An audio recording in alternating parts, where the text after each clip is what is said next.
একজন মুসলমানের জন্য ইবাদতের সবচেয়ে বড় মৌসুম রমাদানুল করিম। একজন মুসলমান হিসেবে রমাদান মাস উপলক্ষে আল্লাহ রাব্বুল আলামিন আমাদেরকে কোন কোন আমলের নির্দেশ দিয়েছেন, কোন কোন বিষয় থেকে সতর্ক থাকার জন্য নবী করিম সাল্লাল্লাহু আলাইহি সাল্লামের নির্দেশনা আছে, সে বিষয়গুলো আমাদের জেনে নেওয়া উচিত। আজ আমরা কোরআন এবং হাদিসের আলোকে রমাদানের ২৭টি বিশেষ করণীয় বর্জনীয় সম্পর্কে কোরআন এবং হাদিসের আলোকে কিছু কথা আরজ করব। ওমা তৌফিক ইল্লা বিল্লাহ। বছরের ১১ মাসে আমাদের আমল এবং ইবাদতের যেটুকু ঘাটতি হয়, যেটুকু ত্রুটি বিচ্যুতি থাকে, সেই ইবাদত এবং নেকামলের ত্রুটি বিচ্যুতি এবং ঘাটতি পোষায় নেওয়ার জন্য রমাদান হলো আমাদের জীবনের সবচেয়ে বড় এবং সুবর্ণ সুযোগ। একজন বুদ্ধিমান ইমানদার তিনি রমজানের প্রত্যেকটা মুহূর্তকে যথাযথ ব্যবহার করার মাধ্যমে এই রমাদানকে তার জীবনের সবচেয়ে বড় আমল এবং ইবাদতের উপলক্ষ হিসেবে গ্রহণ করে তিনি সৌভাগ্যবান এবং জান্নাতি হিসাবে তার নিজের নামটা জান্নাতীদের তালিকায় লেখাতে পারেন এবং জাহান্নাম থেকে আল্লাহ রাব্বুল আলামিন অসংখ্য মানুষকে প্রতিদিন রমাদান মাসে মাফ করে থাকেন। রমজানের এই বিশেষ আমল এবং ইবাদতগুলো যদি আমরা করতে পারি, তাহলে ইনশাআল্লাহ মুক্তিপ্রাপ্ত সে সমস্ত সৌভাগ্যবান মানুষের কাতারে আমাদের নামও শামিল হবে। আল্লাহ আমাদের সবাইকে সে তৌফিক দান করুন। মোহতারাম হাজরিন, রমাদান মাস উপলক্ষে বিশেষ যে ২৭টি আমলের কথা আমরা বলতে চাই, তার প্রথম আমলটি হলো চাঁদ দেখা। রমাদান মাসের চাঁদ শাবানের শেষ দিনে আমরা পশ্চিম আকাশে তালাশ করব, অনুসন্ধান করব। নবী করিম সাল্লাল্লাহু আলাইহি সাল্লাম বলেছেন, সুমু লিরুইয়াতিহি ওয়া আফতিরু লিরুইয়াতিহি, তোমরা চাঁদ দেখে রোজা রাখো আর চাঁদ দেখে তোমরা ঈদ উদযাপন করবে। অতএব মুসলমান রমাদান মাসে সিয়াম সাধনা শুরু করবে চাঁদ দেখে, এবং সিয়াম ছেড়ে ঈদ উদযাপন করবে সেটাও চাঁদ দেখে করবে। আর এই চাঁদ দেখাটা নবী করিম সাল্লাল্লাহু আলাইহি সাল্লামের গুরুত্বপূর্ণ একটি সুন্নাহ। চাঁদ দেখতে গিয়ে কেউ যদি চাঁদ দেখতে পান, তিনিও সওয়াব পাবেন। যদি আপনি চাঁদ তালাশ করেন আর চাঁদ দেখতে নাও পান, তারপরও আপনি সওয়াব পাবেন, কারণ আপনি চেষ্টা করেছেন।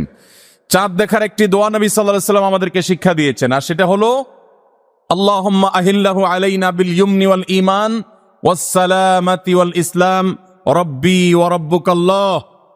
যার অর্থ হলো, হে আল্লাহ, এই নতুন চাঁদ, নতুন মাসটিকে আপনি আমাদের জন্য বরকতময় করে দিন, ঈমানময় করে দিন। ঈমানের সাথে যেন এই মাসে আমরা সময় কাটাতে পারি, অতিবাহিত করতে পারি, এবং নিরাপত্তা, শান্তি এবং ইসলামের উপর যেন আমরা থাকতে পারি। হে চাঁদ, তোমার এবং আমার পালনকর্তা এক আল্লাহ। এই দোয়া পাঠ করা সুন্নাত চাঁদ দেখার পর। আবার দোয়াটি বলছি, আল্লাহুম্মা আহিল্লাহু আলাইনা বিল ইয়ুমনি ওয়াল ঈমান ওয়াস সালামাতি ওয়াল ইসলাম রব্বি ওয়া রাব্বুকাল্লাহ। এটা সেই সকল সৌভাগ্যবান মানুষরা পড়বেন যারা চাঁদ দেখতে পেয়েছেন। অতএব রমাদানকে কেন্দ্র করে সর্বপ্রথম আমাদের যে আমলটি হবে তা হলো শাবানের শেষ দিবসে আমরা পশ্চিম আকাশে চাঁদ তালাশ করব ইনশাআল্লাহ। আজকাল আমরা বেশিরভাগ মানুষ চাঁদ তালাশ করি ফেসবুকে, সোশ্যাল মিডিয়াতে। আমরা ফেসবুক বা সোশ্যাল মিডিয়া থেকে নিউজ নিতেই পারি, কিন্তু আমার একজন মুসলমান হিসাবে কর্তব্য হলো আমি পশ্চিম আকাশে শাবানের শেষ দিবসে চাঁদ তালাশ করব। আমরা যদি চাঁদ তালাশ না করি, আমরা যদি চাঁদ না দেখি, তাহলে চাঁদ দেখা কমিটি কিভাবে তারা চাঁদ উঠার সংবাদ ঘোষণা করবে? অতএব চাঁদ দেখার যে আমল, সেটি আমাদের সমাজ থেকে যে বিলুপ্ত হয়ে গেছে, সে আমলটাকে আমাদের আবার পুনর্জীবন দিতে হবে। প্রতিটি পাড়ায় মহল্লায় আমরা আনন্দ উৎসবের সাথে রমাদানের চাঁদ তালাশ করব, এবং ঈদুল ফিতরের জন্য, অন্যান্য মাসের জন্য আমরা চাঁদ তালাশ করব। কেউ যদি চাঁদ না দেখে একটা এলাকাতে, তাহলে সবাই গুনাহগার হবে। কিছু না কিছু মানুষ অবশ্যই চাঁদ দেখতে হবে, তা না হলে ফরজে কিফায়া তরক করার গুনাহগার সবাইকে হতে হবে। অতএব রমজানের প্রথম আমল হলো শাবানের শেষ দিবসে আমরা পশ্চিম আকাশে সন্ধ্যায় চাঁদ তালাশ করব। চাঁদ দেখতে পেলে দোয়া করব, আর যদি চাঁদ দেখতে না পাই তবু আমি সওয়াব পাবো। আল্লাহ আমাদের সবাইকে আমলটা করার তৌফিক দান করুন। রমাদানের দ্বিতীয় আমল হলো সবচেয়ে গুরুত্বপূর্ণ আমল, সেটা হলো সিয়াম সাধনা, রোজা রাখা। প্রত্যেক প্রাপ্তবয়স্ক সুস্থ মস্তিষ্ক সম্পন্ন নারী এবং পুরুষ তিনি যদি মুসলমান হয়ে থাকেন, তাহলে সেক্ষেত্রে তার উপরে আল্লাহ রাব্বুল আলামিন রমাদানের দিনের বেলায় রোজা রাখা, সিয়াম সাধনাকে ফরজ করেছেন। প্রত্যেক প্রাপ্তবয়স্ক মুসলিম নারী এবং পুরুষ যদি সুস্থ সবল হয়ে থাকেন, আল্লাহ রাব্বুল আলামিন এই ফরজটাকে পালন করতে হবে। আল্লাহ বলেছেন, কুতিবা আলাইকুমুস সিয়াম, তোমাদের উপরে রোজা রাখাটাকে ফরজ করা হয়েছে। অতএব রমজানের দিনের বেলা রোজা রাখা হলো রমজানের সবচেয়ে বড় আমল, এটা হলো দ্বিতীয় আমল বলেছি। নাম্বার 3, রমাদান মাস উপলক্ষে রাতের বেলা তারাবির নামাজ আদায় করা, এটা রমাদানের তৃতীয় আমল। নবী করিম সাল্লাল্লাহু আলাইহি সাল্লাম বলেছেন, মান কামা রমাদানা ঈমানান ওয়া ইহতিসাবা গুফিরা লাহু মা তাকাদ্দামা মিন যামবি, যে ব্যক্তি রমজান মাসে রাতে দাঁড়িয়ে ঈমানের সাথে, ইখলাসের সাথে আল্লাহর কাছ থেকে সওয়াব পাওয়ার আশায় তারাবির নামাজ পড়বে, তার পূর্বের সমস্ত গুনাহ খাতা মাফ করে দেওয়া হবে। মোহতারাম হাজরিন, অতএব রমজানের এই তৃতীয় আমল তারাবির নামাজটাও আমাদেরকে সুন্দর করে ধীরস্থিরতার সাথে উত্তম রূপে আদায় করার চেষ্টা করতে হবে। এটা হলো রমজানের তৃতীয় আমল। মা বোনরা বাসা বাড়িতে নিজ জায়গায় এবং পুরুষরা মসজিদে জামাতের সাথে তারাবির নামাজ আদায় করার চেষ্টা করবেন। এই তারাবির সালাত, এটা হলো রমজানের তৃতীয় আমল। নাম্বার 4, রমজানের চতুর্থ আমল হলো সাহারি করা। আমরা অনেকে ইচ্ছাকৃতভাবে সাহারি করি না, হয়তো কখনো ভালো লাগে না সাহারি করতে, খাওয়ার রুচি থাকে না, আমরা সাহারি খাই না। সাহারি খাওয়া ছাড়াও যদি কেউ রোজা রাখে, রোজা হয়ে যাবে, কিন্তু সাহারি খেলে আপনার খাদ্য গ্রহণ হবে, পাশাপাশি আপনি সওয়াব লাভ করবেন। প্রতিদিনই আপনি খাবার খান, এই সমস্ত খাবার খাওয়াটা জায়েজ, এটার কারণে আপনার কোনো সওয়াব হবে না যদি আপনি সাধারণ ভাবে আপনি খাবার খান। কিন্তু আপনার নিয়ত যদি হয় ভোর রাতে খাবার গ্রহণ করছেন, আপনি কেন রোজা রাখবেন, সেজন্য রোজার নিয়তে ভোর রাতে যে খাবার খাচ্ছেন, যেটাকে সাহারি বলা হয়, এই খাবারটা খেলে আপনার শুধু পেট ভরবে তা নয়, এর মাধ্যমে একটা সুন্নতের জিন্দা করার সওয়াব, একটা সুন্নতের আমল করার সওয়াব আপনার আমল নামে লেখা হবে। নবী করিম সাল্লাল্লাহু আলাইহি সাল্লাম বলেছেন, তাসাহহারু ফাইন্না ফিস সাহুরি বারাকা, তোমরা সাহারি খাও, কারণ সাহারির খাবারের মধ্যে বরকত আছে। এই খাবারের মধ্যে বরকত আছে, এটার মধ্যে কল্যাণ আছে, এটা আমাদের আত্মিক বরকতের কারণ, এটা আমাদের শারীরিক বরকতের কারণ। এই জন্য রমাদান মাসে আমাদেরকে সাহারি খেতে হবে যথাসম্ভব। পেট ভরে খাওয়া কোনো জরুরি না, কিছু একটা মুখে দেন সাহারির নিয়তে, আপনি সওয়াব পেয়ে যাবেন। তাহলে 4 নম্বর আমল হলো সাহারি খাওয়া। 5 নম্বর আমল হলো সাহারিটা শেষের দিকে খাওয়া। এখনো অনেক মুরব্বীরা আছেন গ্রামাঞ্চলে, তারা মাঝ রাতে সাহারি খেয়ে ফেলেন, 12টা-1টার দিকে সাহারি খেয়ে ফেলেন। সাহারি খাওয়ার জন্য সবচাইতে উত্তম সময় হলো রাতের শেষ প্রহরের একেবারে শেষের দিকে। নবী করিম সাল্লাল্লাহু আলাইহি ওয়াসাল্লাম তিনি রমজানের রোজার জন্য সাহারি খেতেন, সাধারণ রোজার জন্য সাহারি খেতেন এত দেরি করে যে তার সাহারি খাওয়া শেষ হলে ফজরের ওয়াক্ত এবং ফজরের আজানের ওয়াক্ত শুরু হওয়ার আগে মাঝখানে 50টা আয়াত তেলাওয়াত করার মতো গ্যাপ তিনি রাখতেন। তার মানে তার সাহারি খাওয়া শেষ আর ফজরের ওয়াক্ত শুরু, এই দুইয়ের মধ্যে 50টা আয়াত তেলাওয়াত করার মতো সময় তিনি রাখতেন। তার মানে আনুমানিক 20-25 মিনিট সময়, এতটুকু গ্যাপ তিনি রাখতেন তার সাহারি খাওয়ার পর। অতএব সাহারি শেষ সময় খাওয়া সুন্নত। এর মানে আবার এটা না যে মুয়াজ্জিনে আজান দিতে থাকবে ততক্ষণ পর্যন্ত বা আজানের 10-20 সেকেন্ড আগ পর্যন্ত খেতে থাকবো, এটা সুন্নাহ নয়। সুন্নাহ হলো যে আজানের 20-25 মিনিট আগে কমপক্ষে 50টা আয়াত তেলাওয়াত করতে যে সময় লাগে, 20-25 মিনিট লাগে না, সাধারণত 10-15 মিনিটে 50টা আয়াত তেলাওয়াত করা যায়। তো এই পরিমাণ সময় অন্তত গ্যাপ দিয়ে তারপরে সাহারি খাওয়া। তাহলে শেষের দিকে সাহারি খাওয়া, এটা হলো রমাদানের 5 নম্বর আমল। আমরা অনেকে শেষের দিকে সাহারি খাই না, অনেক আগে খাই, একটু শেষের দিকে খাওয়াটা হলো সুন্নাত। নবী করিম সাল্লাল্লাহু আলাইহি সাল্লাম বলেছেন, এই উম্মত মুসলমান জাতি ততদিন কল্যাণের মধ্যে থাকবে, তারা কল্যাণের উপরে প্রতিষ্ঠিত থাকবে যতদিন তারা সাহারি বিলম্ব করে খাবে, দেরিতে খাবে, শেষের দিকে খাবে। নাম্বার 6 নম্বর আমল হলো রমজান উপলক্ষে ইফতার করা। ইফতার মানে নাস্তা খাওয়া। সারা বছর আমরা দিনের বেলায় শুরুতে নাস্তা খাই, কিন্তু এর কারণে কোনো সওয়াব আমাদের আমল নামায় লেখা হবে এমন কোনো কথা বলা হয় নাই। কিন্তু রমজান মাসের সন্ধ্যা যখন আপনি ইফতার খাবেন, এই ইফতার খাওয়ার মাধ্যমে আপনি একটা সুন্নাহর উপর আমল করলেন, এটার কারণে আপনার আমল নামাতে একটা সওয়াব লেখা হবে। সওয়াবের আশা যদি আপনার থাকে, ইফতারের নিয়ত যদি আপনার থাকে, তাহলে এর মাধ্যমে আপনি সওয়াব লাভ করবেন। এই ইফতার করা এটা রমজানের একটা গুরুত্বপূর্ণ সুন্নাহ। ইফতার যদি কেউ নাও করে রোজা হয়ে যাবে, কিন্তু সুন্নাহ তরক হয়ে গেল। এই জন্য ইফতারে যতটুকু তৌফিক হয় ততটুকু কিছু না কিছু মুখে দেওয়া, এটা সুন্নাহ, রমজান মাসের 6 নম্বর আমল। 7 নম্বরের আমল হলো ইফতারটা তাড়াতাড়ি করা, ইফতার বিলম্বে না করা। আমরা অনেকে আছি ইফতার অনেক বেশি দেরি করি। আমরা মনে করি যত দেরি করে ইফতার করা যায় ততই বোধহয় রোজাটা নিশ্চিতভাবে শুদ্ধ হয়, সঠিক হয়। এটা ভুল ধারণা। নবী করিম সাল্লাল্লাহু আলাইহি সাল্লাম বলেছেন, যতদিন পর্যন্ত এই উম্মত মুসলমান জাতি ইফতার দ্রুততার সাথে করবে, অর্থাৎ ওয়াক্ত হওয়ার পর আর বিলম্ব করবে না, ততদিন পর্যন্ত তারা কল্যাণের মধ্যে থাকবে। এক্ষেত্রে ওই সাহরির মতো একই কথা প্রযোজ্য, যে দ্রুততার সাথে মানে এই নয় যে একবারে সেকেন্ড হিসাব করে ফেলতে হবে, তবে যতটুকু সম্ভব নিশ্চিত হয়ে গেছেন সূর্য ডুবে গেছে আর বিলম্ব না করে ইফতার করাটাই হলো সুন্নাহ।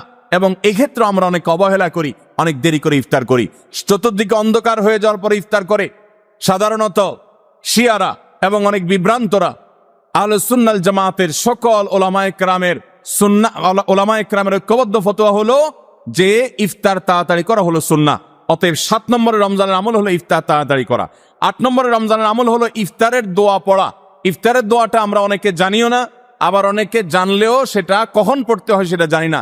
ইফতারের শুরুতে বিসমিল্লাহ বলে ইফতার শুরু করতে হবে, ইফতার করা শেষ, এরপরে দোয়া পড়তে হবে। আমরা অনেকে ইফতারের আগে দোয়া পড়ি, এই দোয়াটা ইফতার দোয়াটা পড়তে হয় ইফতারের পরে। দোয়াটা হলো যাহাবাজ জামা ওয়াবতাল্লাতিল উরুক ওয়া সাবাতাল আজরু ইনশাআল্লাহ। এটা হলো দোয়া। যাহাবাজ জামা মানে হলো আমার পিপাসা দূর হয়ে গেল, ওয়াবতাল্লাতিল উরুক আমি ইফতার করার মাধ্যমে প্রশান্ত হয়েছে, আমার শিরা উপশিরাগুলো সবগুলো সিক্ত হয়েছে, ওয়া সাবাতাল আজরু ইনশাআল্লাহ এবং এই রোজার বিনিময় আল্লাহর কাছে সাব্যস্ত হলো ইনশাআল্লাহ। এই দোয়া পাঠ করা সুন্নাহ। তাহলে ইফতারের পর আমরা এই দোয়া পড়বো, যাহাবাজ জামা ওয়াবতাল্লাতিল উরুক ওয়া সাবাতাল আজরু ইনশাআল্লাহ। এটা হলো রমজানের 8 নম্বরের আমল, ইফতারের দোয়া পড়া। 9 নম্বরের আমল হলো ইফতার এবং সাহারি উভয়টাতে খেজুর খাওয়া। এটা সুন্নাহ। খেজুরের মধ্যে প্রচুর খাদ্য শক্তি আছে। আমরা রমজান মাসে যে রোজা রাখি, সারাদিন পানাহার বর্জন করে থাকি, আমরা যদি সাহারিতে খেজুর খাই আমাদের শরীরে প্রচুর পরিমাণ খাদ্য শক্তি থাকবে এই খেজুর খাওয়ার ফলে। খেজুর অনেক উপকারী একটা খাবার। আমাদের দেশেও আজকাল খেজুর উৎপাদন হচ্ছে আল্লাহর মেহেরবানিতে। এই খেজুর ইফতারিতে নবী করিম সাল্লাল্লাহু আলাইহি সাল্লাম আধা পাকা আধা কাঁচা খেজুর, যেটা যে অর্ধেক পেকেছে অর্ধেক কাঁচা, সেগুলো তিনি পছন্দ করতেন। সেটা না পাওয়া গেলে সাধারণ খেজুর এটা দিয়ে ইফতার করা, এটা আমরা সবাই জানি। কিন্তু যেটা আমাদের দেশে মানুষ জানে না তা হলো সাহরিতে সাহরি খাওয়া, সাহরিতে আপনার খেজুর খাওয়া সুন্নাত। নবী করিম সাল্লাল্লাহু আলাইহি সাল্লাম বলেছেন, নি'মা সাহুরুল মুমিনি আত-তামার, ইমানদারের সবচেয়ে উত্তম সাহরি হলো খেজুর। আপনি সাহরিতে ভাত তরকারি যাই খান বা না খান, অন্তত একটা হলো খেজুর খাবেন, তাহলে নবী সাল্লাল্লাহু আলাইহি সাল্লামের এই সুন্নাহর উপরে আমল হয়ে যাবে। তাহলে 9 নম্বর রমজানের আমল হলো সাহরিতে এবং ইফতারে উভয় সময়ে কমপক্ষে একটা হলেও খেজুর খাওয়া, মানে খেজুর খাওয়াটা হলো সুন্নাহ। 10 নম্বরের রমজানের আমল হলো দিনভর বেশি বেশি দোয়া করতে থাকা। ভাইরা আমার, রোজাদার ব্যক্তির দোয়া আল্লাহ রাব্বুল আলামিন ফিরিয়ে দেন না। রোজাদার ব্যক্তি দিনভর আল্লাহর কাছে দোয়া করতে থাকলে সে দোয়া কবুল হয়।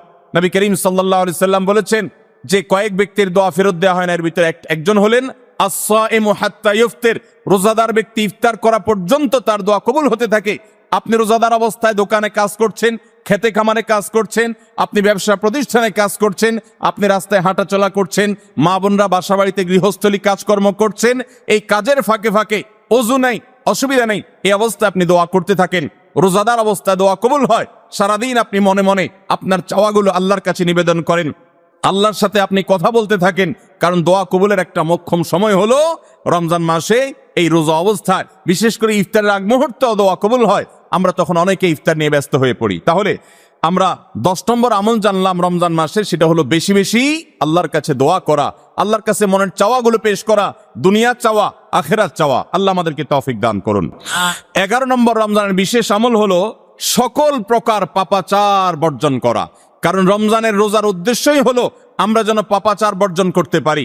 রমজানের যে রোজা রাখি, এই রোজা মূলত কোরআন এবং হাদিসের ভাষায় এটাকে সওম বা সিয়াম বলা হয়। সওম বা সিয়াম শব্দের অর্থ হলো বিরত থাকা। আর এই বিরত থাকার মানে হলো আমার সামনে পানির বোতল আছে, আমার সামনে খাবার আছে, হালাল টাকায় কেনা, আবার পেটে ক্ষুধা আছে, তৃষ্ণাও আছে, পিপাসা আছে, তারপর আমি খাচ্ছি না, পান করছি না। কেন? কারণ আল্লাহ নিষেধ করেছেন। এখান থেকে শিক্ষা গ্রহণ করে আমার সামগ্রিক জীবনে সকল হারাম, সকল নিষিদ্ধ কাজ থেকে আমাকে বিরত থাকতে হবে, সেই শিক্ষা সিয়াম আমাকে দেয়। এই জন্য এই সিয়ামের মাধ্যমে হারাম বর্জন করা, আল্লাহর নিষিদ্ধ কাজগুলো বর্জন করা, এই ট্রেনিং এই অভ্যাস রমজান মাসে গড়ে তুলতে হবে। নবী করিম সাল্লাল্লাহু আলাইহি সাল্লাম বিভিন্ন হাদিসে সেই গুরুত্ব আরোপ করেছেন। কোরআনে কারিমে আল্লাহ বলেছেন, তোমাদের উপরে সিয়াম ফরজ করা হয়েছে, তোমাদের পূর্ববর্তীদের উপরে যেমন ফরজ করা হয়েছে সেরকম। উদ্দেশ্য লাআল্লাকুম তাত্তাকুন, যাতে করে তোমরা গুনাহ ছাড়া আল্লাহর নির্দেশগুলো মেনে চলা, তাকওয়া অর্জন করা, অবলম্বন করার ট্রেনিং নিতে পারো, তাকওয়া অবলম্বন করতে পারো, শিখতে পারো এখান থেকে।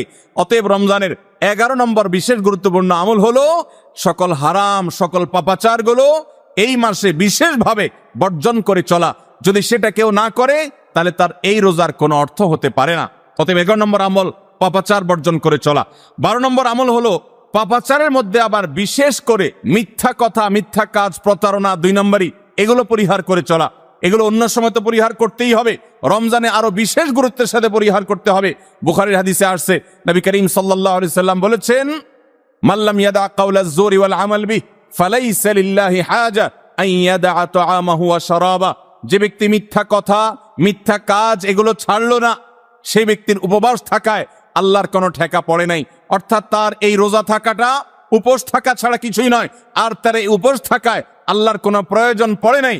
অর্থাৎ তার এই রোজার কোনো মানে নাই, অর্থহীন হয়ে যাবে যদি সে রোজা রেখে মিথ্যা কথা বলে, মিথ্যা কাজ করে। এই জন্য রমজান মাসের গুরুত্বপূর্ণ আমল হলো 12 নম্বর আমল, যে আমরা মিথ্যা কথা, মিথ্যা কাজ রমজান মাসে পরিহার করবো রোজা অবস্থা বিশেষ করে। 13 নম্বর আমল হলো স্পেশালি ঝগড়াঝাটি থেকে বিরত থাকা।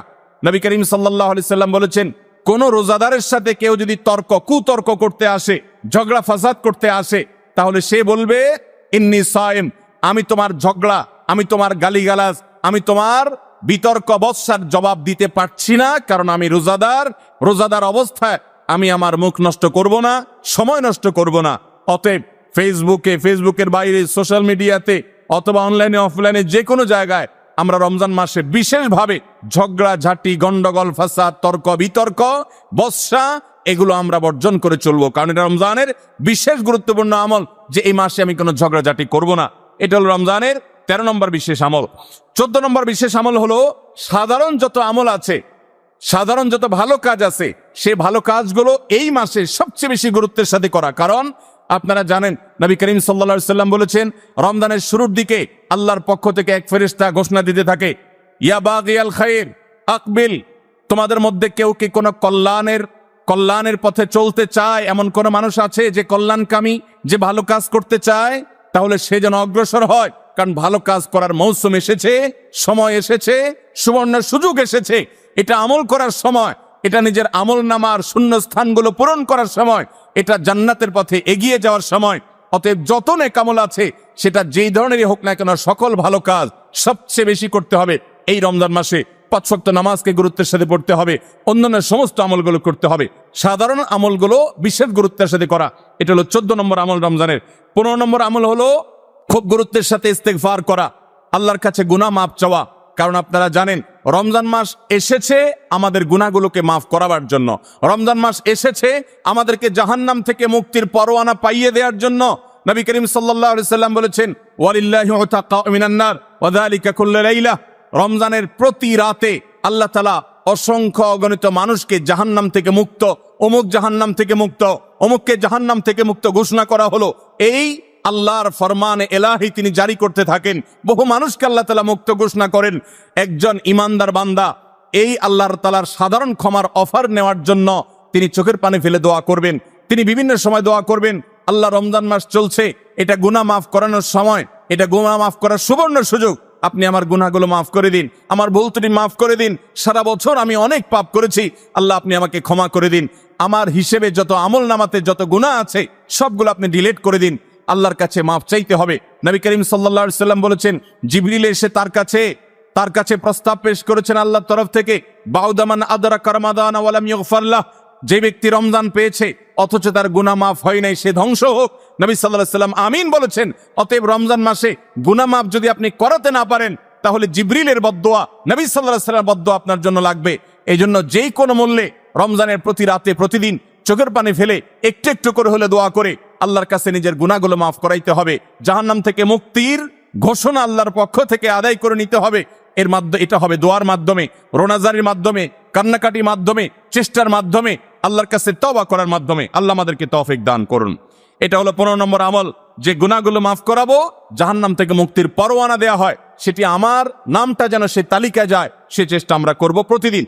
16 নম্বর রমজানের বিশেষ আমল হলো রোজাদারকে ইফতার করানো। নবী করিম সাল্লাল্লাহু আলাইহি সাল্লাম বলেছেন, মান ফাত্তারা সাইমান ফালাহু মিসলু আজরিহি মিন গায়রি আন ইউনকাসা মিন আজরিহি শাইআ। যদি কেউ কোনো রোজাদারকে ইফতার করায়, আল্লাহ রাব্বুল আলামিন ওই রোজাদারের রোজার কারণে তিনি যে সওয়াব পেয়েছেন তারটা তিনি পাবেন, অতিরিক্ত বোনাস হিসাবে যেই লোকটা ইফতার করাইল রোজাদারকে, আল্লাহ তাআলা তাকে সমপরিমাণ সওয়াব দান করবেন। ভাইরা আমার, আমরা রমজান মাসে কেউ চাইলেও 30টার বেশি রোজা রাখতে পারবো? 30টার বেশি রোজা রাখার কোনো সুযোগ আছে? ছোট পোলাপান আছে, তারা দিনে 2-3টা করে রাখে, কিন্তু প্রাপ্তবয়স্ক কোনো মানুষ রমজান মাসে দিনের বেলায় 1টা বেশি রোজা রাখার সুযোগ আছে? 30টা বেশি আমরা রাখতে পারবো না। কিন্তু যদি আপনি চান আপনার আমল নামায় 60টা রোজার সওয়াব লেখা হবে, তাহলে সম্ভব। আর সেটা কিভাবে? আপনি 30টা রোজা নিজে রাখলেন, আর 30 দিন একজন রোজাদারকে ইফতার করালে তার রোজা রাখার সমপরিমাণ সওয়াব আপনার অ্যাকাউন্টে জমা হয়ে যাবে। তাহলে আমরা রোজাদারকে ইফতার করাবো তো ইনশাআল্লাহ। আপনার আশেপাশে বহু গরিব মানুষ আছে, দ্রব্যমূল্যের ঊর্ধ্বগতির এই বাজারে আপনি সারা মাসের ইফতার তার বাসায় কিনে পাঠিয়ে দেন। আপনি প্রতিদিন একটু ইফতার একটু প্লেটে করে পাঠিয়ে দেন। আপনি কোনো পথচারী পথে হয়তো ইফতারের সময় হয়ে গেছে, বাসায় যেতে পারে না, গাড়িতে আছে, একটু পানির বোতল একটু খেজুর কিনে তাদেরকে দিয়ে দেন। সামান্য একটু প্রচেষ্টা বিপুল পরিমাণ সওয়াব আমাদের পাওয়ার সুযোগ তৈরি হবে। এই জন্য রমজানের বিশেষ আমল হলো 16 নম্বর আমল, রমজানে রোজাদারকে ইফতার করানোর চেষ্টা করবো তো ইনশাআল্লাহ। 17 নম্বর রমজানের স্পেশাল আমল হলো যে রমজানে বিশেষ গুরুত্বের সাথে কোরআন তেলাওয়াত করা। কারণ রমজান মাসের পরিচয় দিতে গিয়ে আল্লাহ তাআলা কোরআনে বলেছেন, শাহরু রমাদান আল্লাযী উনজিলা ফীহিল কুরআন। রমজান এমন মাস যে মাসে কোরআন নাজিল করা হয়েছে। এই কোরআন দিয়ে রমজানকে আল্লাহ পরিচয় দিয়েছেন। রমজান মাসের মর্যাদাই হয়েছে কোরআনের কারণে। এই জন্য কোরআনের সাথে রমজানে বেশি সময় কাটাতে হবে। কোরআনের হালাকা করবেন, কোরআনের মজলিস করবেন, কোরআন শিক্ষার আসর করবেন। ইমাম সাহেব মুয়াজ্জিন সাহেবকে দিয়ে প্রতিটা মসজিদে মুসল্লিরা কোরআন শুদ্ধ করবেন, বিশুদ্ধ করে তেলাওয়াত করবেন। কোরআন প্রতিদিন একটু একটু করে তেলাওয়াত করবেন। সম্ভব হলে গোটা রমজানে কমপক্ষে একটা বার কোরআন পড়ে শেষ করবেন। তারাবিতে তো শুনবেনই, এর বাইরেও কোরআন তেলাওয়াত করবেন। অনেকে আছে 11 মাস কোরআন পড়ার তৌফিক হয় না। আল্লাহর ওয়াস্তে কোরআন নাজিলের এই মাসে অন্তত কোরআনটাকে আঁকড়ে ধরেন। ও মুসলমান, কোরআন যদি আঁকড়ে না ধরেন তাহলে আপনার চাইতে হতভাগা আর কেউ নেই। এই জন্য কোরআন নাজিল মাসে বিশেষ গুরুত্বের সাথে আমাদেরকে 17 নম্বর আমল কোরআন তেলাওয়াত করতে হবে। 18 নম্বর আমল হলো কোরআন তেলাওয়াত করার আমল। আমরা সবাই জানি, কিন্তু কোরআন রমজান মাসে নবী করিম সাল্লাল্লাহু আলাইহি সাল্লাম শোনাশুনি করতেন, এটা আমরা অনেকে জানি না। জিবরিল আলাইহিস সালামের সাথে নবী করিম সাল্লাল্লাহু আলাইহি সাল্লাম কোরআন শোনাশুনি করতেন। তিনি জিবরিলকে শোনাতেন, জিবরিল তাকে শোনাতেন। এই জন্য রমজান মাসে আপনি কোরআন তেলাওয়াত করে আপনার স্ত্রীকে শোনান, স্ত্রী তেলাওয়াত করবে, আপনি শুনেন, আপনি অন্য কারোর সাথে এভাবে শোনাশুনি করেন। এইটাও রমজান মাসের বিশেষ গুরুত্বপূর্ণ আমল। সেই সাথে কোরআন বুঝে পড়া, কোরআনের ব্যাখ্যা জানার চেষ্টা করা, অর্থ সহকারে জানার চেষ্টা করা, কোরআনের কি আছে, আল্লাহ কি বলেছেন, সে ইলমটা অর্জন করার এক বিরাট প্রয়োজনীয় সময় মুহূর্ত হলো রমজান মাস। 18 নম্বর আমল হলো তাহলে কোরআন শোনাশুনি করা। 19 নম্বর আমল হলো সাদাকা করা, দান করা। আমাদের প্রিয় নবী সাল্লাল্লাহু আলাইহি ওয়াসাল্লাম সম্পর্কে তার সহধর্মিনী উম্মুল মুমিনিন আয়েশা রাদিয়াল্লাহু তাআলা আনহা বলেছেন, নবী সাল্লাল্লাহু আলাইহি ওয়াসাল্লাম এমনিতেই দানশীল ছিলেন। তিনি সারা বছর প্রচুর পরিমাণে দান করতেন, কিন্তু রমজান যখন শুরু হতো তখন তিনি সবচেয়ে বেশি বদান্য, সবচেয়ে বেশি দানশীল হয়ে পড়তেন। তার দানশীলতা এত বেড়ে যেত যে মুক্ত বাতাস যেরকম সব জায়গায় পৌঁছে যায়, যে জায়গায় মানুষ চায় দরজা খুলে রাখে সেখানেও যায়, কোন একটা ফাঁক ফোকর পেলে সেই জায়গায়ও মুক্ত বাতাস প্রবেশ করে। নবী সাল্লাল্লাহু আলাইহি ওয়াসাল্লামের রমজানের দানটা এরকম ছিল যে চায় তাকেও দিতেন, যে চায় না তাকেও দিতেন। তিনি 2 হাতে দিতেন। তিনি অনেক বেশি সম্পদশালী ছিলেন না, কিন্তু যেটুকু ছিল অকাতরে তিনি দান করতেন। আমাদের আয়েশা রাদিয়াল্লাহু তাআলা হাদিস থেকে বোঝা যায় রমজান মাস দানের মাস। এই জন্য নবীজি বছরের অন্য যে কোনো সময় চাইতে রমজানে বেশি বেশি দান করতেন। আপনার আত্মীয় স্বজনকে দান করেন, রক্ত সম্পর্কীয় মানুষগুলোকে দান করেন, পাড়া প্রতিবেশীর অভাবী মানুষদেরকে দান করেন, চেনা অচেনা জানা অজানা সমস্ত মানুষকে আপনার সাধ্য অনুযায়ী আপনি দান করা শুরু করেন। এটা রমজান মাসের গুরুত্বপূর্ণ একটা আমল। এবং 19 নম্বর আমল দান করা। 20 নম্বর আমল হলো সারি খেতে আমরা যখন উঠি তখন একটু তাহাজ্জুদের নামাজ পড়া, একটু দোয়া করা। এই সুযোগটা 11 মাস আমাদের হয় না। তাহাজ্জুদের নামাজ এত গুরুত্বপূর্ণ যে কোরআনে কারিমে আল্লাহ রাব্বুল আলামিন এই নফল আমলের নির্দেশ করেছেন, অমিনাল লাইলি ফাতাহাজ্জাদ বিহি নাফিলাতাল লাক। রাতের কিছু অংশ নফল হিসাবে তুমি তাহাজ্জুদ পড়ো। ভাইরা আমার, 5 ওয়াক্ত নামাজের জন্য ডাকে মুয়াজ্জিন আজানের মাধ্যমে, আর তাহাজ্জুদের জন্য ডাকেন স্বয়ং আল্লাহ রাব্বুল আলামিন। সুবহানাল্লাহ। নবী করিম সাল্লাল্লাহু আলাইহি সাল্লাম বলেছেন, যে রাতের শেষ প্রহর যখন হয়, আল্লাহ দুনিয়ার আসমানে এসে ডেকে ডেকে বান্দাদেরকে বলেন, আলা মিন মুস্তাগফিরিন ফাগফিরাল্লাহ, আছো যে তোমরা কেউ ক্ষমা চাইবা, আমি ক্ষমা করব। অফার নিয়ে আল্লাহ নিজে ডাকেন, আল্লাহ নিজে আহ্বান করেন। এই জন্য ভাইরা আমার, তাহাজ্জুদের নামাজ 12 মাস আমরা পড়তে পারি, 11 মাস আমরা পড়তে পারি না, কারণ আমাদের কাজে কামে ব্যস্ততা, রাতে দেরিতে শোয়ার বদভ্যাস। আমরা চাইলেও তাহাজ্জুদ পড়তে পারি না, ফজর পড়তেই কষ্ট হয় অনেকের। কিন্তু রমজান মাসে তো সাহারি খেতে আপনি উঠেন, আপনি একটু চেষ্টা করলে 10টা মিনিট সময় বের করেন, সাহারি খাওয়ার পরে বা আগে 10টা মিনিট নিরিবিলি 2-4 রাকাত নামাজ পড়েন, সময় নিয়ে আস্তে আস্তে ধীরে ধীরে সিজদা গিয়ে একটু চোখের পানি ফেলেন, একটু দোয়া করেন, মনের চাওয়াগুলো নিবেদন করেন। এই সুযোগটা রমজানে বিশাল বড় সুযোগ, আমরা অনেকেই এটা মিস করি, শুধু সাহারি খেয়ে আমরা সময় পার করি। আমাদের অনেক যুবকরা, অনেক তরুণরা আজকাল সাহারি পার্টি বের করেছে। ভোর রাতে যখন দোয়া কবুল হয়, এই সময়টাতে কপাল পোড়ারা রেস্টুরেন্টে গিয়ে সাহারি পার্টি করে, আনন্দ উৎসব করে, ফুর্তি করে। এটা কোনো এনজয় করার সময় নয়, এটা কাদার সময়, এটা সেজদা পড়ার সময়, এটা রেস্টুরেন্টে যাওয়ার সময় নয়, এটা আলো ঝলমলে কোনো রেস্টুরেন্টে বসার সময় নয়, এটা আলো আধারিতে আল্লাহর কাছে, রবের কাছে ফরিয়াদ করার সময়। আল্লাহ আমাদেরকে বুঝার তৌফিক দান করুন। ভাইরা আমার, তাহলে রমজানের 20 নম্বর আমল হলো তাহাজ্জুদের নামাজ সাহারিতে উঠলে আমরা একটু পড়বো এবং একটু একটু দোয়া করব, চেষ্টা করবো তো ইনশাআল্লাহ। ভোর রাতের দোয়া 24 ঘন্টার ভিতরে সবচেয়ে মূল্যবান দোয়া, আল্লাহর সবচেয়ে নিকটে যে বান্দা দোয়া করতে পারে ভোর রাতে তাহাজ্জুদের সময়, এই সুযোগটা রমজানে তৈরি হয়। আমরা সবাই এই সুযোগটা গ্রহণ করবো। 20 নম্বর আমল। 21 নম্বর আমল হলো, আল্লাহ যাদেরকে সামর্থ্য দিয়েছেন তারা ওমরা করবেন। রমজানে ওমরার ফজিলত হলো, নবী করিম সাল্লাল্লাহু আলাইহি সাল্লাম বলেছেন, ওমরাতুন ফি রমাদান তাআদিলু হাজ্জা। রমজানের একটা ওমরা একটা হজের সমতুল্য। অন্য হাদিসে আসছে, নবীজি বলেছেন, ওমরাতুন ফি রমাদান তাআদিলু হাজ্জাতাম মাই। রমজানে একটা ওমরা হলো নবী করিম সাল্লাল্লাহু আলাইহি সাল্লামের সাথে হজ করার সমান সওয়াব। অতএব যাদের তৌফিক আছে তারা ওমরা করবে। 21 নম্বর আমল। 22 নম্বর আমল হলো, রমজানে দিনের বেলা রোজা রেখে বেশি বেশি মেসওয়াক করবেন। আমরা অনেকে এটা জানি না যে রোজা রেখে মেসওয়াক করা যায়, আমরা বরং অনেকে মেসওয়াক করি না যে রোজা দুর্বল হয় কিনা। অথচ আম্মা জান আয়েশা রাদিয়াল্লাহু তাআলা আনহা বলেছেন যে আমি নবী করিম সাল্লাল্লাহু আলাইহি সাল্লামকে রমজান মাসে রোজা রেখে এত বেশি পরিমাণে মেসওয়াক করতে দেখেছি যে গুণে শেষ করা যাবে না। এই জন্য রমজান মাসে আপনার পকেটে মেসওয়াক থাকতে হবে এবং বেশি বেশি করে আপনি মেসওয়াক করবেন। দুপুরে, প্রত্যেক নামাজের আগে পরে, যখন সুযোগ পান আপনি মেসওয়াক করবেন। এবং মেসওয়াক করার মাধ্যমে আরেকটি আমল হবে যেটি নবী সাল্লাল্লাহু আলাইহি সাল্লাম করতেন রোজা রেখে। এটি 22 নম্বর আমল, রোজা রেখে মেসওয়াক করা। 23 নম্বর আমল হলো রমজানের শেষ 10টা দিন ইতিকাফে বসে যাওয়া। যাদের তৌফিক আছে মসজিদে ইতিকাফে বসে যাবেন। ভাইরা আমার, 3য় হিজরিতে রোজা ফরজ হওয়ার পর নবী করিম সাল্লাল্লাহু আলাইহি সাল্লাম জীবনে কখনো রমজানের শেষ 10 দিন মসজিদে ইতিকাফে বসা ছাড়া সময় কাটান নাই। আমরা বেশিরভাগ মানুষ জীবনে একবারও ইতিকাফের তৌফিক আমাদের হয় নাই। যে আমল নবী করিম সাল্লাল্লাহু আলাইহি সাল্লাম কখনো ছাড়েন নাই, আমরা বেশিরভাগ কপাল পোড়া সে আমলটা জীবনে একবারও করি নাই। ইতিকাফের মানে হলো আপনি গাট্টি বস্কা নিয়ে, আপনার কাঁথা বালিশ নিয়ে, আপনার সব কাপড় চোপড় নিয়ে আপনি আল্লাহর চৌকাঠে এসে পড়ে যাওয়া। এটা অত্যন্ত অত্যন্ত তৃপ্তিদায়ক একটা ইবাদত, অত্যন্ত এই একটা মজাদার একটা ইবাদত, যেটার স্বাদ আপনি আস্বাদন একবার করলে আপনাকে আর কেউ ঠেকাতে পারবেন। আমরা মনে করি ইতিকাফ মানে মসজিদে বন্দী হয়ে যাওয়া, কথা বলা যাবে না, বোবার মতো থাকতে হবে। এটা ভুল ধারণা। মসজিদে থাকলে প্রয়োজনে কথা বলতে পারবেন, আপনি ঘুমাতে পারবেন, আপনি অন্যান্য প্রয়োজনীয় কাজ, একান্ত প্রয়োজনীয় কাজও করতে পারবেন। তবে মসজিদের মধ্যে নিজেকে বন্দী করে রেখে আপনি যখন ইবাদত করবেন, আপনার ফিলিংস হবে যে আমি আল্লাহর কাছে এসে নিজেকে বন্দী করে ফেলেছি। অসম্ভব ভালো লাগা কাজ করবে। আপনি যদি ইতিকাফে থাকেন তাহলে সেক্ষেত্রে বিশাল বড় একটা আমল আপনি জিন্দা করলেন। আমাদের দেশে অনেক মসজিদে ইতিকাফের জন্য লোক ভাড়া করা হয়। লোক ভাড়া করে ইতিকাফে বসাইলে সেটা গুনাহ হবে। যে ভাড়া করে রাখবে সেও গুনাহগার, যে ভাড়ার বিনিময়ে বসবে সেও গুনাহগার হবে। ইবাদতে কোনো টাকা পয়সা দেওয়া চলে না। অতএব ভাইরা আমার, ইতিকাফ আমরা করবো তো ইনশাআল্লাহ। রমজানের শেষ দশকে ইতিকাফ করা, এটা 23 নম্বর আমল। 24 নম্বর আমল হলো রমজানের শেষ দশকে বেশি বেশি ইবাদত করার চেষ্টা করা। বুখারী শরীফে আসছে, নবী করিম সাল্লাল্লাহু আলাইহি সাল্লাম সম্পর্কে আম্মা জান আয়েশা বলেছেন, ইযা দাখালাল আশর, রমজানের শেষ 10 দিন যখন শুরু হতো তখন নবী সাল্লাল্লাহু আলাইহি সাল্লাম কি করতেন? আইকাজ আহইয়া লাইলা, সারা রাত আর ঘুমাতেন না। শেষ 10 দিন সারা রাত ঘুমাতেন না। ওয়াসাদ্দা মিযজারা, কোমর বেঁধে নিতেন। ওয়াইকাদা আহলা, এবং তার পরিবারকে তিনি জাগিয়ে তুলতেন।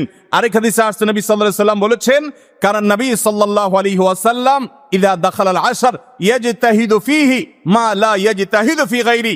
নবীজির জীবনে কখনো ইবাদতের জন্য এত চেষ্টা করতেন না যত চেষ্টা করতেন রমজানের শেষ দশকে ইবাদতের জন্য। আমাদের দেশে দেখবেন রমজানের প্রথম 10 দিন মসজিদ পূরণ হয়ে, মসজিদের বারান্দা ফিল আপ হয়ে, বাহিরেও মুসল্লি হয়, সেখানে চাটাই এবং কার্পেট বিছানো লাগে। কিন্তু দ্বিতীয় দশক আসলে আস্তে আস্তে বাহিরের মুসল্লি হাওয়া হয়ে যায়, আস্তে আস্তে চাটাই উঠে যায়, মসজিদের ভিতরে মুসল্লি চলে আসে। শেষের 10 দিন হলে একেবারে মূল মুসল্লি যেগুলো ওয়াক্তিয়া নামাজের, এর বাইরে অতিরিক্ত মুসল্লি সব ঝরে পড়ে যায়, সব ঈদের মার্কেটে চলে যায়। ভাইরা আমার, নবী করিম সাল্লাল্লাহু আলাইহি সাল্লাম শেষ দশককে সবচেয়ে গুরুত্ব দিতেন, আর আমরা সবচেয়ে অবহেলা করি সেই সময়টাকে। আল্লাহ আমাদেরকে শেষ দশককে ইবাদতের জন্য বিশেষ গুরুত্ব দেওয়ার তৌফিক দান করুন। তাহলে রমজানের 24 নম্বর আমল হলো শেষ দশক বিশেষভাবে ইবাদতবন্দি করা। 25 নম্বর আমল হলো লাইলাতুল কদর তালাশ করা। নবী করিম সাল্লাল্লাহু আলাইহি সাল্লাম বলেছেন, তাহাররাউ লাইলাতুল কদর ফিল বিত্রি মিনাল আশরিল আওয়াখির মিন রমাদান। তোমরা রমজানের শেষ দশকের বেজোড় রাতগুলোতে লাইলাতুল কদর বেশি বেশি করে তালাশ করো। বেজোড় রাতগুলোতে বেশি বেশি, শেষ দশকের প্রত্যেক রাতেই জেগে জেগে ইবাদত করা কদর হতে পারে সে আশায়। কদরের একটা রাত যদি ইবাদত করতে পারেন আপনি, তাহলে 1000 মাস ইবাদতের চাইতে বেশি উত্তম হবে, আপনার আমলনামাতে সব বেশি জমা হবে। এই জন্য কদরের রাতে ইবাদতের চেষ্টা করা। সারা বছরের শ্রেষ্ঠ রাত হলো কদরের রাত। কোরআন নাজিল হয়েছে এই কদরের রাতে। অতএব কদরের রাত পাওয়ার জন্য শেষ দশকের প্রত্যেকটা রাতে, প্রত্যেকটা না পারলে অন্তত বেজোড় 21, 23, 25, 27, 29 এই রাতগুলোতে ইবাদত করবো। আল্লাহ আমাদেরকে তৌফিক দান করুন। এটা হলো 25 নম্বর আমল, লাইলাতুল কদর তালাশ করা। আর 26 নম্বর আমল হলো লাইলাতুল কদর যদি আমরা পেয়ে যাই, মনে হয় যে এটা লাইলাতুল কদর হতে পারে, তাহলে একটা বিশেষ দোয়া পড়া। দোয়াটা হলো আল্লাহুম্মা ইন্নাকা আফুউন তুহিব্বুল আফওয়া ফাআফু আন্নি। হে আল্লাহ, আপনি ক্ষমাশীল, আপনি ক্ষমা করতে ভালোবাসেন, পছন্দ করেন, আপনি আমাকে ক্ষমা করুন। এই দোয়াটা পড়বো তো ইনশাআল্লাহ। আল্লাহুম্মা ইন্নাকা আফুউন, বড় বড় অর্থবহ একটা দোয়া, বড় মজাদার একটা দোয়া। আল্লাহুম্মা ইন্নাকা আফুউন, আল্লাহ আপনি তো ক্ষমাশীল, তুহিব্বুল আফওয়া ক্ষমা করতে পছন্দ করেন, ফাআফু আন্নি অতএব আমাকে ক্ষমা করেন। 26 নম্বর আমল লাইলাতুল কদরের দোয়া পড়া। 27 নম্বর এবং সর্বশেষ আমল হলো রমজানের শেষে ঈদের চাঁদ দেখা যাওয়ার পর অথবা ঈদের চাঁদ দেখা যাওয়ার একদিন আগেও করা যায়, ফিতরা আদায় করা, গরিবদের বাসায় খাদ্য পৌঁছে দেওয়া। এটা কেন করব? নবী করিম সাল্লাল্লাহু আলাইহি সাল্লাম বলেছেন, যাকাতুল ফিত্রে তুহরাতান লিস-সাইমি আনিল লাগবি ওয়ার রাফাস ওয়া তু'মাতান লিল মাসাকিন। ফিতরা এটা হলো দুইটা উদ্দেশ্যে। এক হলো রোজা রেখে আমাদের যে ছোটখাটো ভুল ত্রুটি হয়, অনর্থক কথা হয়ে যায়, এগুলো থেকে রোজাটাকে পরিচ্ছন্ন করার জন্য সদকায়ে ফিতর বা আমরা যে ফিতরা দেই এটা ভূমিকা রাখে, এটা কার্যকর হয়, আমাদের রোজাকে ত্রুটিমুক্ত করে দেয়, রিফাইন করে দেয়। আর দ্বিতীয়ত হলো ঈদের দিন গরিব দুঃখীদের বাসায় খাবারের নিশ্চয়তা এনে দেয়। এজন্য রমজানের শেষ আমল হবে যেটা দিয়ে রমজানকে আমরা বিদায় দিব, সেটা হলো ফিতরা দেওয়া, ফিতরার আমল করা। এটা আমরা সবাই, পরিবারের যত লোক আছে, রোজা থাকুক কিংবা ছোট বাচ্চা হোক, সবার তরফ থেকে একজন করে মিসকিনকে পুরো দিনের খাবার আমরা দিয়ে দিব। চেষ্টা করবো তো ইনশাআল্লাহ। আল্লাহ আমাদের সবাইকে তৌফিক দান করুন। তাহলে আমরা রমাদান মাসের বিশেষ 27টি আমলের কথা জানলাম। আমরা আবারও এক নজরে বলে দিচ্ছি রমাদান মাসের বিশেষ 27টি আমল। নাম্বার 1, শাবানের শেষ দিবসে সন্ধ্যায় পশ্চিম আকাশে রমজানের চাঁদ তালাশ করা, রমজানকে কেন্দ্র করে, এটি একটি আমল। এবং সেই সাথে চাঁদ যদি দেখতে পাই তাহলে চাঁদ দেখার দোয়া পড়া, আল্লাহুম্মা আহিল্লাহু আলাইনা বিল ইয়ামনি ওয়াল ঈমান ওয়াস সালামাতি ওয়াল ইসলাম রব্বি ওয়া রাব্বুকাল্লাহ। যদি কেউ চাঁদ দেখতে নাও পান, চেষ্টা করার কারণে তিনিও সওয়াব পাবেন ইনশাআল্লাহ। তাহলে প্রথম আমল হলো চাঁদ দেখা, চাঁদ দেখতে পেলে দোয়া পড়া। দ্বিতীয় আমল হলো রমাদান মাসে দিনের বেলা সিয়াম পালন করা। প্রত্যেক প্রাপ্তবয়স্ক নারী এবং পুরুষ মুসলমান তাদের সুস্থ হলে, অবশ্যই সুস্থ থাকলে তাদেরকে রোজা রাখতে হবে, এটা ফরজ। 3 নম্বর আমল হলো রমজান মাসের রাতের বেলায় তারাবির সালাত আদায় করা উত্তম রূপে সুন্দরভাবে। 4 নম্বর আমল হলো সাহারি খাওয়া, একটু কিছু হলেও রোজার নিয়ত ভোর রাতের খাবার খাওয়া, এর মধ্যে বরকত আছে খাবারের মধ্যে। 5 নম্বর আমল হলো সাহারিটা শেষের দিকে খাওয়া, এমন ভাবে খাওয়া যে সাহারি খাওয়া শেষ করলে আজান দিতে আর 50টা আয়াত তেলাওয়াত করার মতো সময় থাকে। 6 নম্বর আমল হলো ইফতার করা। ইফতার করা আপনি সুন্নাত জিন্দা করার উদ্দেশ্যে বা সুন্নাত আমল করছেন, সে উদ্দেশ্যে, ইফতারের উদ্দেশ্যে, রোজা ভাঙার উদ্দেশ্যে খাবার খেলে আল্লাহ রাব্বুল আলামিন আপনাকে সওয়াব দান করবেন। ইফতার করা 6 নম্বর আমল। 7 নম্বর হলো ইফতারটা একটু তাড়াতাড়ি করা, অর্থাৎ সূর্য ডুবে গেছে, নিশ্চিত হয়ে গেছেন, আর দেরি না করে অবিলম্বে ইফতার করে ফেলা। 8 নম্বর আমল হলো ইফতারের দোয়া করা। ইফতারের শুরুতে বিসমিল্লাহ বলবেন, ইফতার করা শেষ বা ইফতার কিছু দূর করে ফেলেছেন, এরপর দোয়া পড়বেন যে যাহাবাজ জামা ওয়াবতাল্লাতিল উরুক ওয়া সাবাতাল আজরু ইনশাআল্লাহ। এবং 9 নম্বর আমল হলো ইফতারিতে খেজুর খাবেন এবং সাহারিতেও খেজুর খাবেন। সাহারিতে খেজুর খেলে নবী সাল্লাল্লাহু আলাইহি সাল্লাম বলেছেন, ইমানদারের সবচেয়ে উত্তম সাহারি হলো খেজুর, অন্য যাই খান একটা খেজুর হলো সাহারির সময় আপনি খাবেন। 10 নম্বরের আমল হলো সারাদিন বেশি বেশি দোয়া করা, কারণ রোজাদার ব্যক্তির দোয়া আল্লাহ তাআলা ফিরিয়ে দেন না ইফতার রাগ পর্যন্ত। এই জন্য চলতে ফিরতে উঠতে বসতে মনে মনে আল্লাহর সাথে কথা বলা, মুনাজাত করা, দোয়া করতে থাকা। 11 নম্বর আমল হলো সকল পাপাচার বর্জন করা, কারণ রমজান মাসের উদ্দেশ্যই হলো মানুষকে মুত্তাকি বানানো, পাপাচার বর্জন করতে শেখানো। আমরা পান এবং আহার বর্জন করি, যৌনতা বর্জন করি, এর মাধ্যমে আমরা বর্জন করার প্রশিক্ষণ নেই। এই জন্য হারাম কাজ পরিহার করা রমজান জুড়ে, এটা হলো 11 নম্বর আমল। 12 নম্বর আমল হলো বিশেষভাবে মিথ্যা পরিহার করা, কারণ কেউ যদি মিথ্যা কথা, মিথ্যা কাজ না ছাড়ে তার রোজা রাখার কোনো মানে নাই, হাদিসে আসছে। 13 নম্বর আমল হলো ঝগড়া বিবাদ থেকে দূরে থাকা। নবী সাল্লাল্লাহু আলাইহি সাল্লাম বলেছেন, রোজা অবস্থায় কেউ ঝগড়া করলে সে বলবে আমি রোজাদার, আমি জবাব দিতে পারবো না। এবং এর পাশাপাশি 14 নম্বর আমল হলো সকল সাধারণ নেক আমলগুলো এই মাসে একটু বিশেষ গুরুত্বের সাথে করা, কারণ আমলের মাস এটা, ভর বসন্ত আমলের। নামাজ বিশেষ গুরুত্বের সাথে পড়া, অন্য সব আমলগুলো বিশেষ গুরুত্বের সাথে করা। 15 নম্বর আমল হলো আল্লাহর কাছে ক্ষমা চাওয়া, জাহান্নাম থেকে মুক্তি চাওয়া, কারণ এই মাসটা এসেছে আমাদেরকে ক্ষমা পাইয়ে দেওয়ার জন্য। এই মাসটা এসেছে জাহান্নাম থেকে মুক্তি পাওয়ার মাধ্যম হিসাবে। আল্লাহ রাব্বুল আলামিন এই মাসে প্রতি রাতে অসংখ্য মানুষকে জাহান্নাম থেকে মুক্ত ঘোষণা করেন, বিধায় সেজন্য দোয়া করার চেষ্টা করে। এটা হলো 15 নম্বর আমল। 16 নম্বর আমল হলো রোজাদার ব্যক্তিকে ইফতার করানো, তার মাধ্যমে আপনি তার সওয়াবের সমপরিমাণ সে তো পাচ্ছেই, আপনি অতিরিক্ত সওয়াব পাবেন পুরা রোজাদারের সওয়াবের মতো এক্সট্রা হিসাবে ইফতার করালে। 17 নম্বর আমল হলো কোরআন তেলাওয়াত করা রমজান মাসে, কোরআন অর্থ সহকারে বুঝে পড়বেন, সুন্দর করে শুদ্ধ করে তেলাওয়াত শিখবেন। 18 নম্বর আমল হলো কোরআন তেলাওয়াত নিজে করার পাশাপাশি অন্যকে শোনানো, অন্য পড়বে সেটা আবার শোনা, এটা বিশেষ আমল নবী সাল্লাল্লাহু আলাইহি সাল্লাম করতেন রমজান মাসে জিবরিলের সাথে। 19 নম্বর আমল হলো সাদাকা করা, দান করা, মানুষকে গরিব দুঃখীকে যাকাতের বাইরেও সাধারণ দান করা বেশি পরিমাণে রমজান মাসে, এটা আমল। 20 নম্বর আমল হলো ভোর রাতে সাহরি খেতে উঠলে একটু তাহাজ্জুদ পড়া, একটু দোয়া করা, একটু রোনাজারি করা, কারণ এটা দোয়ার সময়, এটা তাহাজ্জুদের সময়, এটা আল্লাহর নৈকট্য লাভের সময়। এই সুযোগ 12 মাস আসে না, এই জন্য এই আমলটা করা, তাহাজ্জুদ পড়া, দোয়া, রোনাজারি করা সাহরির সময়। 21 নম্বর আমল হলো সামর্থ্য থাকলে ওমরা করা। 22 নম্বর আমল হলো মেসওয়াক করা, এমনকি রোজা অবস্থায় দিনের বেলা বেশি বেশি, এটা নবী সাল্লাল্লাহু আলাইহি সাল্লাম করতেন। 23 নম্বর আমল হলো রমজানের শেষ 10 দিন মসজিদে ইতিকাফে বসে যাওয়া। 24 নম্বর আমল হলো শেষ 10 দিন সবচেয়ে বেশি ইবাদতবন্দি করা, রাত দিন জেগে। আর 24 নম্বর আমল হলো এটি। 25 নম্বর আমল হলো লাইলাতুল কদর তালাশ করা, বিশেষ করে শেষ দশকের বেজোড় রাতগুলোতে আরো বিশেষ করে লাইলাতুল কদর পাওয়ার বিষয়ে বেশি বেশি ইবাদত বন্দেগী করা। আর 26 নম্বর আমল হলো লাইলাতুল কদর মনে হলে কোন রাতকে, সেই রাতে এই দোয়া পড়া, আল্লাহুম্মা ইন্নাকা আফুউন তুহিব্বুল আফওয়া ফাফু আন্নি। আর 27 নম্বর আমল হলো রমজানের শেষ দিনে, একেবারে শেষ মুহূর্তে রমজানকে বিদায় দেওয়া, গরিব দুঃখীদের বাসায় ফিতরা পৌঁছে দেওয়ার মাধ্যমে। আল্লাহ রাব্বুল আলামিন এই 27টি বিশেষ আমলের মাধ্যমে আমাদের রমাদানকে অর্থবহ এবং সার্থক করার তৌফিক দান করুন।